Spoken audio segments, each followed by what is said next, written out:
Hi നമസ്കാരം. നമ്മളെ ഇന്ന് ഇപ്പം വന്നിരിക്കുന്ന രാവിലെ ചങ്ങനാശ്ശേരി, അതായത് നമ്മളൊരു 4 കിലോ വാട്ടിൻ്റെ ഒരു സോളാർ പ്ലാന്റ് ഇൻസ്റ്റാൾ ചെയ്തിട്ടുണ്ടായിരുന്നു. നമ്മുടെ ഇൻവെർട്ടർ വരുന്നത് ഗ്രോ വാട്ടിൻ്റെയും പാനൽ വിക്രം സോളാറിൻ്റെ 350 വാട്ട്സിൻ്റെ പാനലാണ്.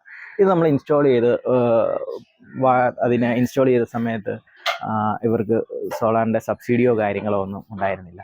അപ്പം നമ്മൾ ഇപ്പോൾ അതിൻ്റെ കംപ്ലയിൻറ്റ് രജിസ്റ്റർ ചെയ്തപ്പോഴത്തേന് രാവിലെ ടെക്നീഷ്യൻ വന്ന് നോക്കുകയായിരുന്നു. അപ്പം ഇതിൻ്റെ പ്രശ്നങ്ങൾ എന്താണെന്ന് നോക്കിക്കൊണ്ട് അത് ചെക്ക് ചെയ്തുകൊണ്ടിരിക്കുകയാണ്. അപ്പം അത് നമുക്ക് കണ്ടതിപ്പം സോളാറിൻ്റെ ഇൻവേർട്ടർ കംപ്ലയിൻ്റ് ആണെന്നാണ് കാണുന്നത്. അപ്പോൾ അത് സോളാറിൻ്റെ ഇൻവേർട്ടർ നമ്മുടെ ഈ സ്പെയർ ഇൻവേർട്ടർ കസ്റ്റമർക്ക് വെച്ച് കൊടുത്തുകൊണ്ട് നമ്മൾ ഇതിപ്പം ഈ ഇൻവേർട്ടർ വാറണ്ടിക്ക് വിടുക ചെയ്യുന്നത്. അപ്പം സാധാരണ നോർമലി നമ്മൾ ഒരു കംപ്ലയിൻറ്റ് വന്നു കഴിഞ്ഞാൽ ആ ഇൻവേർട്ടർ കംപ്ലയിൻറ്റ് രജിസ്റ്റർ ചെയ്ത് ആ ഇൻവേർട്ടർ വന്ന് സർവീസിന് അവർ അയച്ചു വന്നതിന് ശേഷമാണ്. നോർമലി ഇപ്പം നമ്മളിവിടെ വെച്ചിരിക്കുന്ന ഗ്രോ വാട്ടിൻ്റെ ഒരു ഇൻവേർട്ടറാണ്. അപ്പോൾ ഈ ഗ്രോ വാട്ടിൻ്റെ ഇൻവേർട്ടർ എന്ന് പറഞ്ഞാൽ നമ്മൾ കംപ്ലയിൻറ്റ് രജിസ്റ്റർ ചെയ്തു, കംപ്ലയിൻറ്റ് ഫൈൻഡ് ചെയ്തതിന് ശേഷം ഇത് രജിസ്റ്റർ ചെയ്ത് കഴിയുമ്പോഴത്തേന് കമ്പനിയിൽ നിന്ന് ഒരു ഇൻവേർട്ടർ നമുക്ക് അയച്ചു തരികയാണ് ചെയ്യുന്നത്. നമ്മൾ അതിൻ്റെ ഇപ്പോൾ ഇൻവേർട്ടർ ചെക്ക് ചെയ്ത സമയം ഇൻവേർട്ടർ ഓഫാണ്, ഇൻവേർട്ടറിൽ പവർ വന്നിട്ടില്ല. നമ്മൾ സാധാരണ പഴയ ഗ്രോ വാട്ടിൻ്റെ ഒരു ടൈപ്പ് ഇൻവേർട്ടറാണ്, 4 കിലോ വാട്ടിൻ്റെ. അപ്പോൾ ആ ഇൻവേർട്ടറിൽ നമ്മൾ സാധാരണ അത് ടച്ച്, അതായത് ലൈറ്റ് അതിൻ്റെ ഇൻവേർട്ടറിൽ ഒന്ന് ജസ്റ്റ് ഒന്ന് തട്ടുമ്പോഴത്തേന് ആ ഇൻവേർട്ടറിൻ്റെ ലൈറ്റ് LED ലൈറ്റൊക്കെ ഒന്ന് തെളിഞ്ഞു വരുന്നതാണ്. അപ്പം ഇൻവേർട്ടർ ഇപ്പോൾ ഫുള്ളി ഡെഡായിട്ടാണ് കാണുന്നത്. അപ്പം നമ്മളിതിൻ്റെ വോൾട്ടേജും കാര്യങ്ങളും ഒക്കെ വരുന്നുണ്ടോ, പവർ വരുന്നുണ്ടോ, ഇന്നിൽ പവർ വരുന്നുണ്ടോ, അങ്ങനെയുള്ള കാര്യങ്ങളാണ് ഇപ്പോൾ ചെയ്യാൻ പോകുന്നത്. അപ്പം ഇത് അതിൻ്റെ DCDB ആണ്. നമ്മൾ അതിൻ്റെ വോൾട്ടേജ് ഒന്ന് ചെക്ക് ചെയ്യുകയാണ് ഇപ്പോൾ ചെയ്യുന്നത്.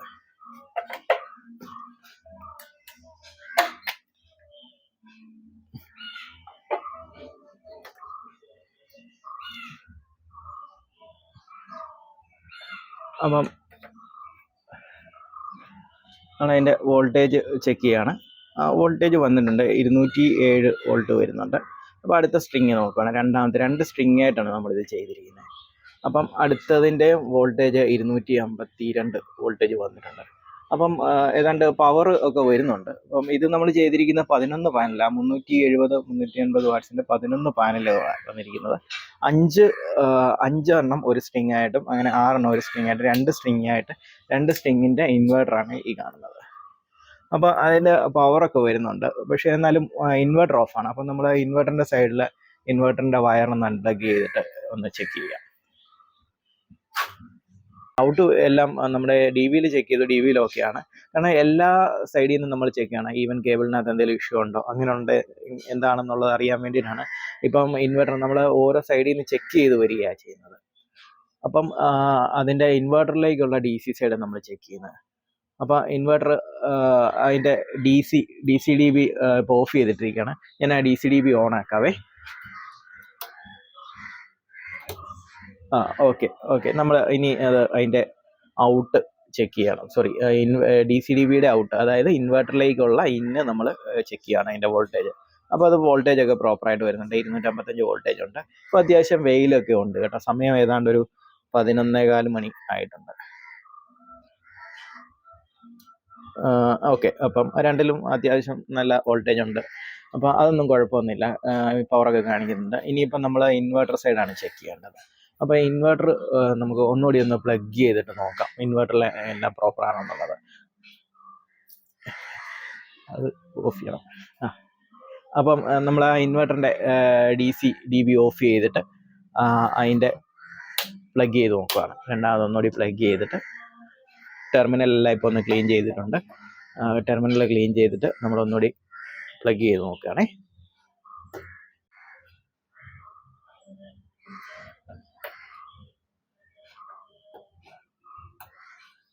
എല്ലാം ഇപ്പം നമ്മൾ പ്രോപ്പറായിട്ട് അത് പ്ലഗ് ചെയ്തിട്ടുണ്ട്. ഇനി അതിൻ്റെ DB ഓൺ ചെയ്ത് നമ്മളൊന്ന് ചെക്ക് ചെയ്യുകയാണ്. ഇപ്പോൾ ടെർമിനലെല്ലാം നമ്മളൊന്ന് ക്ലീൻ ചെയ്തിട്ടുണ്ട്.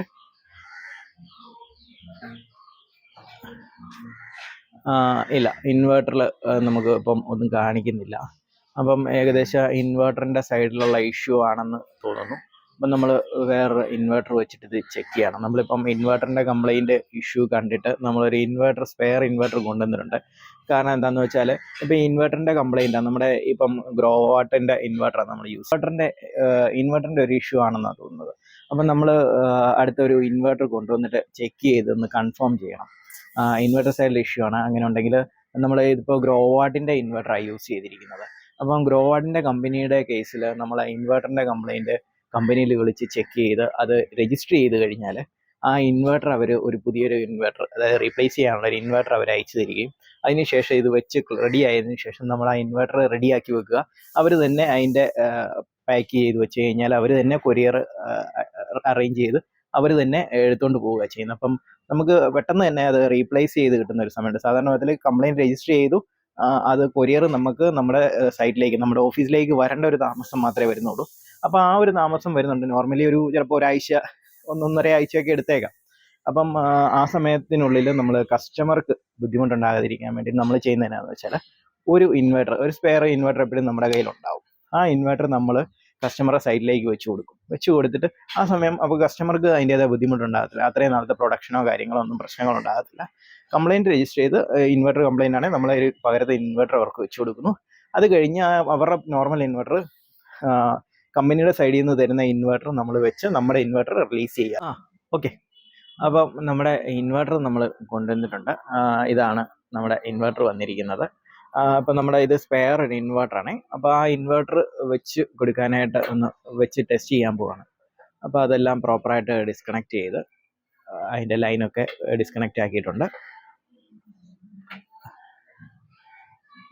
ഇനി അതിൻ്റെ ബ്രേക്കർ ഓഫ് ചെയ്തു, AC ഓഫ് ചെയ്തിട്ടുണ്ട്, DC എല്ലാം ഡിസ്കണക്റ്റ് ആക്കി. ഇനി അതിൻ്റെ എർത്ത് റിമൂവ് ചെയ്ത് ഇൻവെർട്ടർ റിലീസ് ചെയ്യുകയാണ് ചെയ്യുന്നത്.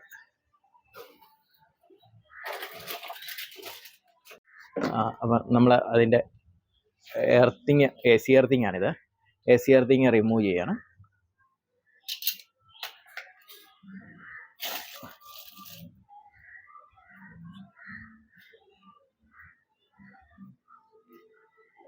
അതിൻ്റെ നട്ടൊക്കെ തിരിച്ചിടുകയാണ്.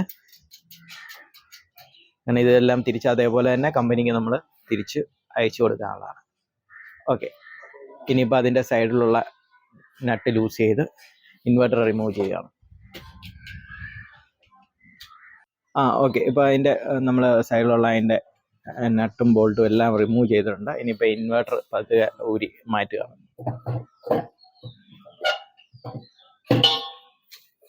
ഓക്കെ, നമ്മളിനി അടുത്തൊരു ഇൻവെർട്ടർ വെച്ചിട്ട് ചെക്ക് ചെയ്യാണ്.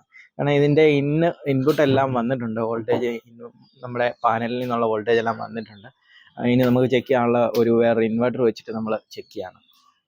ഒന്ന് കൺഫേം ചെയ്യുകയാണ് നമ്മുടെ ഇൻവെർട്ടറിനകത്തുള്ള ഇഷ്യൂ ആണെന്നുള്ളത്. ഓക്കെ, അപ്പം നമ്മൾ ഇൻവെർട്ടർ ഒന്ന് ജസ്റ്റ് ഫിറ്റ് ചെയ്തിട്ടില്ല, ജസ്റ്റ് ഒന്ന് വെച്ചിട്ട് ചെക്ക് ചെയ്യുകയാണ്. ടെമ്പററി ഒന്ന് ചെക്ക് ചെയ്യുകയാണ് ഇൻവെർട്ടറിൻ്റെ ഇഷ്യൂ തന്നെയാണോ എന്നുള്ളത്. അപ്പം അതിനുവേണ്ടി ഇനിയിപ്പോൾ അതിൻ്റെ DC-DB ഓൺ ചെയ്ത് നമ്മളത് ഇൻവെർട്ടർ ചെക്ക് ചെയ്യണം. DC സൈഡ് മാത്രം ഒന്ന് ചെക്ക് ചെയ്യണേ. AC വയർ കൊടുത്തിട്ടുണ്ട്, AC വയർ എല്ലാം ഓഫാണ് DBയിൽ. അപ്പം അതിൻ്റെ സ്വിച്ച് ഓൺ ആക്കിയിട്ടുണ്ട്. നമുക്കതിൻ്റെ ഔട്ട് വരുന്നുണ്ടോ നോക്കട്ടെ. നമ്മൾ ഓക്കെ, ഇപ്പോൾ അത് ഇൻവെർട്ടർ ഓൺ ആയിട്ടുണ്ട്. നോ AC കണക്റ്റ് എന്നാണ് കാണിക്കുന്നത്. അപ്പം നമ്മുടെ അതിൻ്റെ AC ജസ്റ്റ് ഒന്ന് കൊടുത്തു നോക്കുവാണ്. AC-യുടെ ഓക്കെ, AC ഒന്ന് ഓൺ ആക്കുകയാണ്. ഓക്കെ, അപ്പം കണക്റ്റ് ഇൻ 60 seconds ആണ് നോർമലി നമ്മുടെ KSEBയുടെ കൊടുത്തിരിക്കുന്നത്. അപ്പം അത് ഓരോ സെക്കൻഡ് മാറിയിട്ട് ഇതിപ്പോൾ ഓണായി വരും.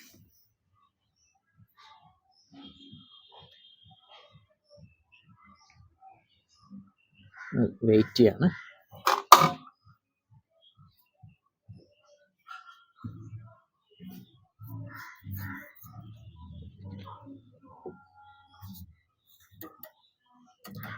അതിപ്പോൾ ഇനിഷ്യലൈസിങ് കണക്റ്റ് ആകുകയാണ്, കണക്റ്റ് ആയിക്കൊണ്ടിരിക്കുകയാണ്.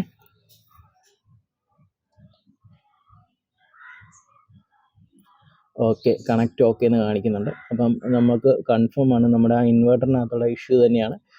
എന്ത് കംപ്ലൈൻ്റ് ആണെന്നുള്ളത് നമുക്കറിയില്ല. ആ ഇൻവെർട്ടർ ചെക്ക് ചെയ്ത് ചേഞ്ച് ചെയ്തപ്പോഴത്തേന് ഇതിപ്പം പ്രോപ്പറായിട്ട് വർക്ക് ചെയ്ത് വന്നിട്ടുണ്ട്. നമ്മളത് ആ ഇൻവെർട്ടറിൻ്റെ കംപ്ലൈൻറ്റ് രജിസ്റ്റർ ചെയ്തിട്ട് അവർക്ക് ഇൻവെർട്ടർ വരുന്നിടം വരെ ഈ കസ്റ്റമർക്ക് നമ്മൾ ഈ ഇൻവെർട്ടർ ഇവിടെ ഫിക്സ് ചെയ്ത് കൊടുക്കുക ചെയ്യുന്നത്.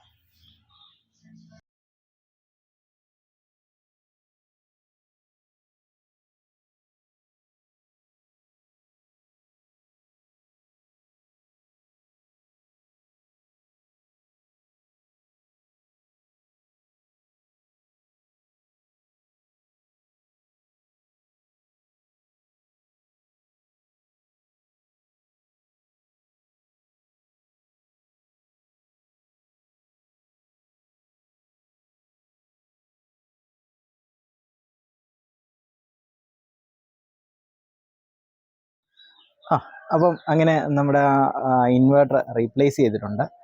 ഇപ്പം തൽക്കാലം ഇപ്പം നമ്മുടെ ഓഫീസിലുള്ള നമ്മുടെ ഒരു സ്റ്റാൻഡ് ബൈ ഇൻവേർട്ടറാണ് വെച്ചിരിക്കുന്നത്. ഇത് ഗ്രോ വാട്ടിൻ്റെ നമ്മുടെ ഇവിടെ നേരത്തെ ഇരുന്നത് ഒരു 4 വർഷം 3-3.5 വർഷം മുന്നേ ഇരുന്ന ഒരു പഴയ മോഡൽ ഗ്രോ വാട്ടിൻ്റെ ഇൻവേർട്ടറായിരുന്നു. അപ്പം നമുക്കിപ്പോൾ റീപ്ലേസ് വരുന്നത് എല്ലാം ഈ ഒരു മോഡൽ, അതായത് പുതിയ മോഡൽ ഇൻവേർട്ടറാണ് ആവശ്യപ്പെട്ടിരിക്കുന്നത്. അപ്പോൾ പുതിയൊരു മോഡൽ ഇൻവെർട്ടർ തന്നെ അവർ അയച്ചു തരത്തുള്ളൂ. അപ്പോൾ അതിൻ്റെ ക്ലാമ്പുകളും കാര്യങ്ങളും എല്ലാം നമ്മൾ ഓൾറെഡി ഫിറ്റ് ചെയ്തിട്ടുണ്ട്. അപ്പോൾ ഇനിയിപ്പോൾ പുതിയ ഇൻവെർട്ടർ വരുമ്പോഴത്തേന് അവർക്ക് ഈ കസ്റ്റമർക്ക് നമ്മളത് റീപ്ലേസ് ചെയ്ത് കൊടുത്താൽ മതി. ഇത് സ്റ്റാൻഡ് ബൈ എന്നുള്ള വിധത്തിലാണ് നമ്മളിപ്പോൾ വെച്ചിരിക്കുന്നത്.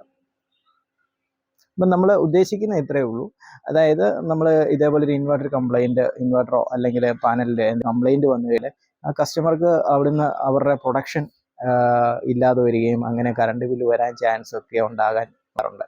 അപ്പോൾ ആ ഒരു ചാൻസ് അവോയ്ഡ് ചെയ്യാൻ വേണ്ടിയിട്ടാണ് നമ്മൾ ഇപ്പോൾ പുതിയ തൽക്കാലത്തേക്ക് ഒരു സ്റ്റാൻഡ് ബൈ ഒരു ഇൻവെർട്ടർ നമ്മൾ കൊണ്ടുവന്ന് വെച്ചിരിക്കുന്നത്.